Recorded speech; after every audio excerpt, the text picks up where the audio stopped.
Summer brings out all sorts of discussions about sunscreens, sunblocks, and indeed there are hundreds of these products on the market.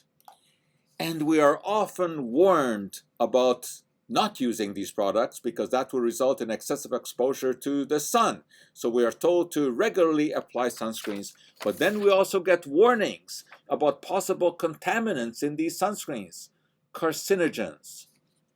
Yes, there are carcinogenic chemicals that are present in sunscreens, but they're also there in our coffee, they're there in our beer, they're there in our hot dogs, in anything that comes off the grill, in the air that we breathe.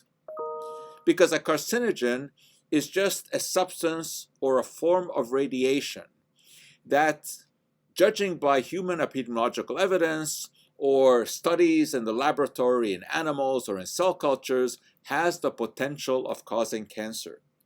But dosage is very important. A single cigarette is not a problem. A pack-a-day habit is. Now let's get down to the sunscreens. Some sunscreens have been found to be contaminated with trace amounts of benzene. That is a known carcinogen. We know this from human occupational exposure. Workers who work in environments where they have exposure mostly through inhalation to benzene are at greater risk for leukemia. Where does the benzene in sunscreen come from? Likely it is a contaminant in the raw materials that are sourced from petroleum that are used to make the active ingredients in sunscreens. There are other possible contaminants as well. Benzophenone is found in some sunscreens. It is a breakdown product of octocrylene, one of the most effective sunscreens that there is. So how much should we worry about these contaminants in our sun protection products?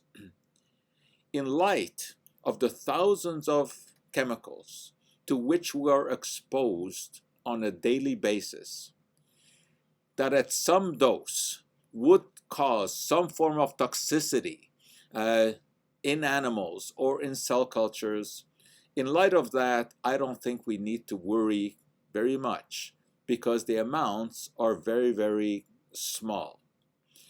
However, we do need to worry about sunlight because that is an established carcinogen. A lot of people around the globe develop skin cancer because of excessive exposure to sunlight. Now that being said, it is possible to make sunscreens that do not contain benzene or benzophenone as trace contaminants.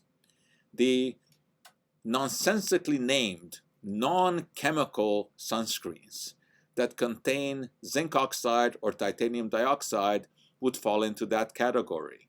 No vestige of benzene or benzophenone there. But guess what?